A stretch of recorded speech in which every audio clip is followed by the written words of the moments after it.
Hello दोस्तों, कैसे हैं आप सब। मैं एक टीचर और एक जर्नलिस्ट हूँ। मेरा नाम श्वेता है और आपको कहानियाँ सुनाना मुझे बेहद पसंद है। तो आज जो मैं कहानी लेकर आई हूँ वो कहानी एक पेड़ की कहानी है। पेड़ की कहानी क्यों? क्योंकि मुझे कई बार लगता है कि ये आसपास हमारे जो इतने खूबसूरत पेड़ हैं, जंगल हैं या दूसरे पेड़ पौधे हैं, ये क्या सोचते होंगे। कुछ तो दिन भर इनके दिमाग में भी चलता होगा ना। कैसी होती होगी इनकी लाइफ। हम इन्हें पानी देते हैं, मौसम के हिसाब से कटाई करते हैं, इन पे फूल आते हैं, पर ये आपस में कुछ बातचीत करते हैं। क्या सोचते होंगे। तो ऐसी एक पेड़ की छोटी सी आत्मकथा है, वो आज मैं आपको सुनाने वाली हूँ। और इसके अंत में एक बहुत ही खूबसूरत बात सामने निकल कर आएगी जो हम अपनी अपनी लाइफ पर भी लागू कर सकते हैं। तो चलिए शुरू करते हैं कहानी। नदी किनारे एक खूबसूरत सा बड़ा सा कासल था, घर महल। उस महल के इर्द गिर्द बहुत सारे पेड़ थे, जिनमें से एक ये देवदार का पेड़ होता था। बड़ा दुखी था, लेकिन ये इसका दुख क्या था। था बहुत सुंदर, हमेशा हरा भरा रहता था, साल भर इसकी पत्तियां हरी रहती हैं। लेकिन इसका दुख क्या था। इसको खुद अपने आप को ये पसंद नहीं करता था। इसे लगता था कि मेरी पत्तियां सुंदर नहीं हैं, नुकीली हैं, कोई मतलब नहीं है इनका। ये देखो बाजू बाजू कितने सारे सुंदर हरे पेड़ हैं, ये ज़्यादा खूबसूरत लगते हैं, तो मुझे भी ऐसा कुछ चाहिए, इनके जैसा होना है। ऐसे ही एक दिन खड़े खड़े बोला कि काश मेरी पत्तियां जो हैं वो सोने की हो जाए, गोल्ड लीव्स, तब मुझे सब पसंद करेंगे। पर ये नहीं जानता था कि इसे अभी भी सब पसंद करते हैं, लेकिन इसे लगता था कि नहीं करते हैं। तो ठीक है, अगले दिन सुबह हुई, इसकी विश पूरी हो गई। सारे पेड़ पे चमचमाती सोने की पत्तियां दिखने लगी। अब सोने की पत्तियां होंगी पेड़ पे तो क्या होगा, आते जाते कोई लोग वो सोने की पत्तियां छोड़ तो देंगे नहीं, है ना। तो बस मिनटों में, सुबह से लेके शाम में पेड़ की सारी सोने की पत्तियां लोग बोरियों में भर के काट के ले गए, और ये पेड़ महाशय रात तक बिल्कुल खाली टहनियों के साथ खड़े थे, बिल्कुल बंजर। दुखी हो गए फिर से। अब बोले कि ये तो गड़बड़ हो गई, सोने की पत्तियां तो नहीं मांगनी चाहिए थी।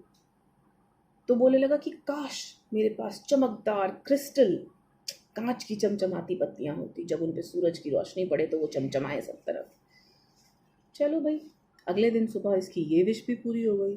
चमचमाती कांच की पत्तियां इस पे सारे पेड़ पे लग गई। बड़ा खुश हुआ कि देखो अब कोई चुराएगा भी नहीं और मैं चमचमाता भी रहूंगा।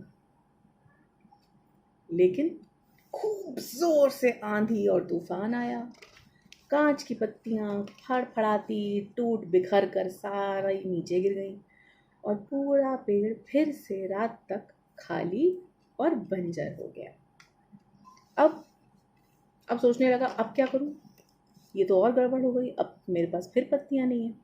फिर बड़े अफसोस की बात हुई, बड़ा दुखी हुआ। अब बोला कि ऐसा है, मैं सोच रहा हूँ कि अगर मेरे पास छोटी छोटी हरी पत्तियां हो तो कैसा हो, जो प्यारी प्यारी दिखती हैं, है ना, बढ़िया हरी स्मूथ छोटी छोटी पत्तियां।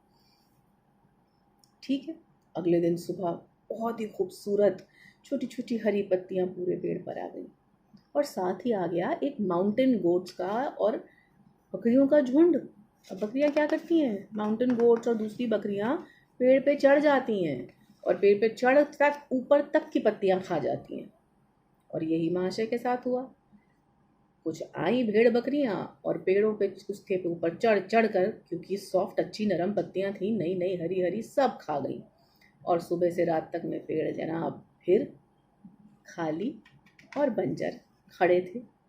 चांदनी रात में सोच रहे थे कि अब क्या होना चाहिए, जो कोई खाए बिना, जिसे आंधी भी ना गिरा सके, जिसे कोई चुरा भी ना सके। तो सोचने लगा कि अरे ऐसा हो कि मेरे ऊपर पंख लग जाएं।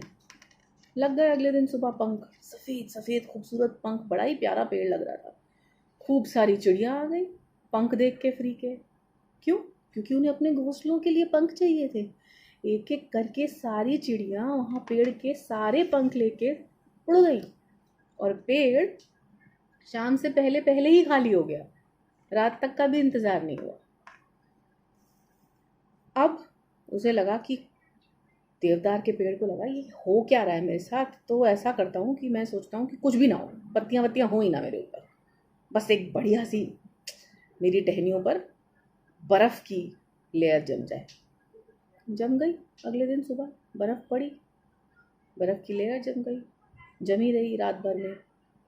अगले दिन सुबह सूरज निकल आया बर्फबारी के बाद। लोग आए, उन्होंने पेड़ पे से बर्फ उतारी और धीरे धीरे सूरज की रोशनी से और सूरज की गर्मी से बर्फ सारी पिघल गई और रात तक फिर वही आलम था। मौसम ठंडा हो गया था। अब पेड़ जनाब की हड्डियां भी कपकपाने लगी और फाइनली उसने ये बोला कि अब मैं बदलना नहीं चाहता, मुझे मेरी पुरानी पत्तियां वापस मिल जानी चाहिए भगवान।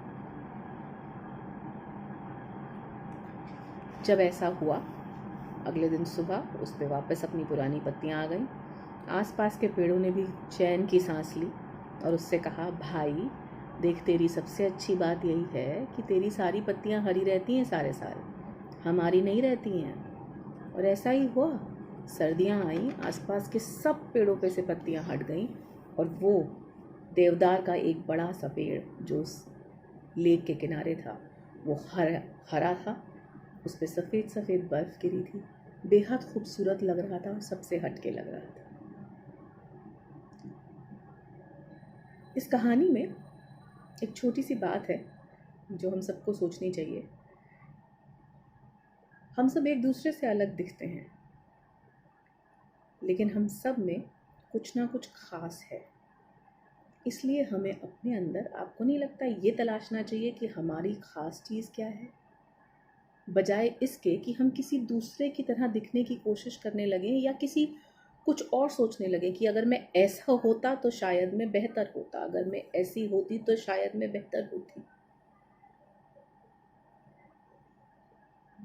ये सोचिए कि आप में वो क्या ख़ास चीज़ है जिसे आप वैल्यू करेंगे, तराशेंगे, तो आप और अच्छे हो जाएंगे और आप खुश रह पाएंगे आप जैसे हैं उसके साथ।